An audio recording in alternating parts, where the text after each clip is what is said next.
Good morning mga ka-farmers. At nandito naman ako sa aking tanim na sili, talong, sitaw, talong, ampalaya na bago at saka ang pepino, saka ampalaya na hinaharbisan namin. So mga ka-farmers ay nag-apply pala kami ng nakaraang wibis ng fungicide para antay pangpabilis ng matanda. Bilis kasi magtanda ng ampalaya namin mga ka-farmers pag tuloy-tuloy yung ulan. Kasi nga maraming insekto na nag insekto na patuloy na bakterya baga mga farmers, bakterya. Patuloy silang rumarami habang hindi tayo nag-apply ng fungicide. So yung mga farmers ay pinadamuhan ko na din yung aking talong, tsaka abunuhan ko na yan mamaya. Yung bago at saka yun hindi para damuhan, yung doon banda, yung sa doon nadamuhan na yun, katambi ng sitaw nadamuhan na yun mga farmers. So yung araw ng Sabado ay nag-harvest kami ngayon. Ewan kung tapos na si mother namin, kung tapos na mag-harvest. Pupuntahan natin sa mga farmers. So, dito pala ako sa maliit na ng palaya. Nagpapa ng mga ganito mga farmers. Kasi pag hindi mo to naalalayan ng paakyat, bagsak yung mga nila, mga usbod ng mga tuytoy. So mga farmers ay nagti 3 times a week na kami mag-harvest ng aming ampalaya. 3 times a week din kami mag-apply ng abono. So hindi siya gaano karami ang bunga mga farmers. Hindi siya gaano karami.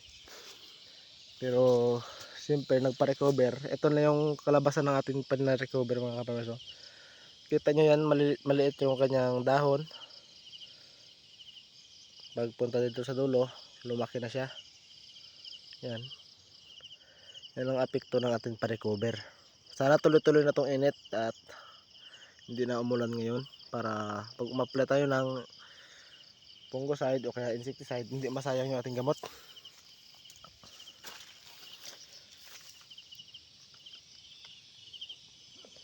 Sayang kasi yung gamot natin mga ka-farmers pag nag-apply tayo tapos umulan. Hindi natin alam kasi kung uulan o hindi.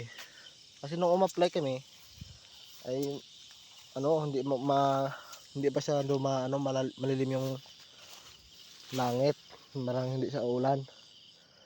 Paano yung pagkahapon lumakas yung ihip ng hangin, umulan. So yun na yung mga pipino natin mga farmers. So yan na ang ating ampalaya na nagsapong na mga farmers. So puntahan natin si mama mga farmers. Dito pa si mama, dito si mother.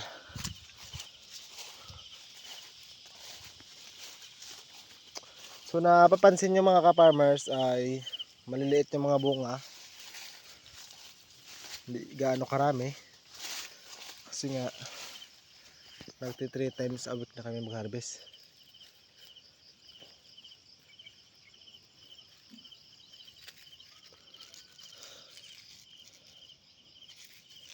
Talagang patay talaga nung na-applyan ko ng fungicide.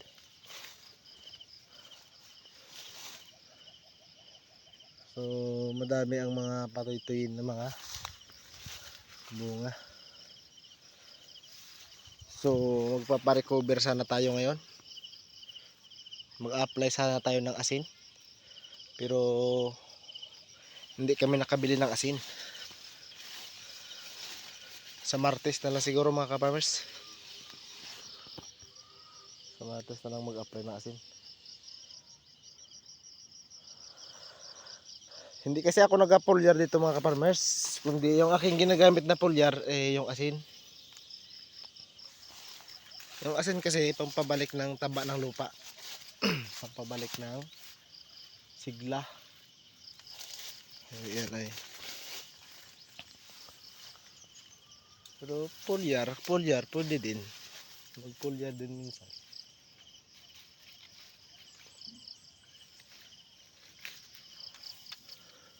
Templada ko pala sa isang drum na tubig. Isang kilong asin tsaka 1/4 na chlorine. Yun lang mga ka-farmers. Sana matuto din kayo.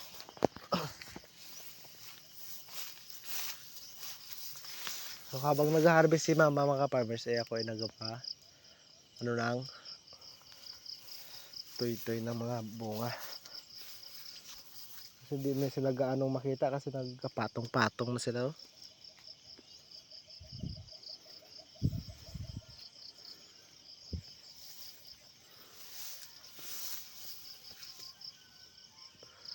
Hindi muna tayo magpapakita ng mukha nito mga farmers kasi malabo yung camera natin sa harap.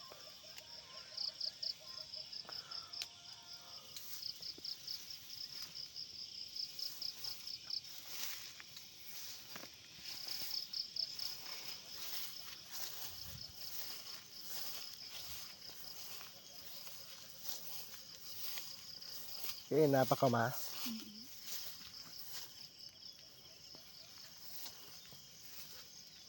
So naka-recover na rin Naka-recover na rin. Warot ulod ma?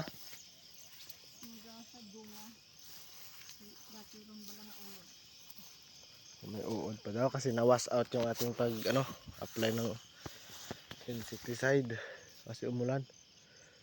So okay na yan.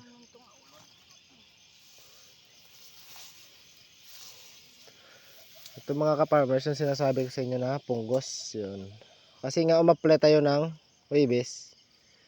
Ang fungicide ito kumaging na napigilan ng kanyang pagkalat ng kanyang bakterya.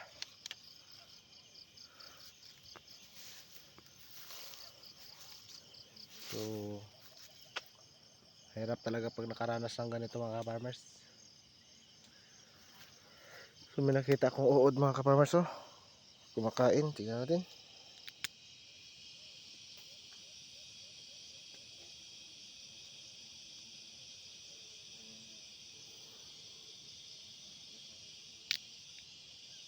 Yun.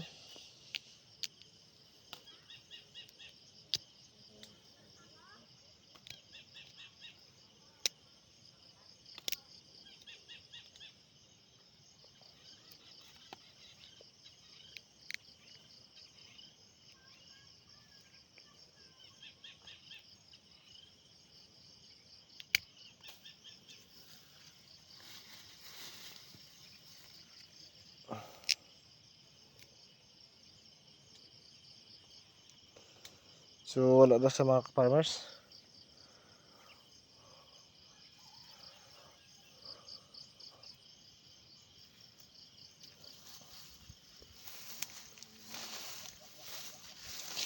So yun mga farmers, ipapakita ko din sa inyo kung yung ginawa naming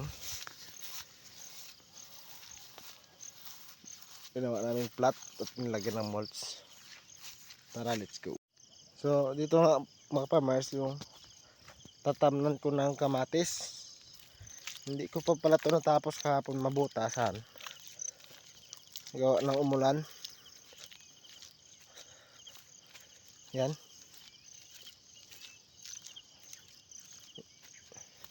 Naka-anim na plat pa lang kami mga ka-farmers. Yung paglagay ng mulch. So ipakita ko na rin yung tanim namin na sitaw. Tsaka may ampalaya sa gitna. Yan mga ka-farmers. Yan ang ampalaya na ipto. Walang mulch yan mga ka-farmers. Tsaka yan ang ampalaya. Pipino, sitaw.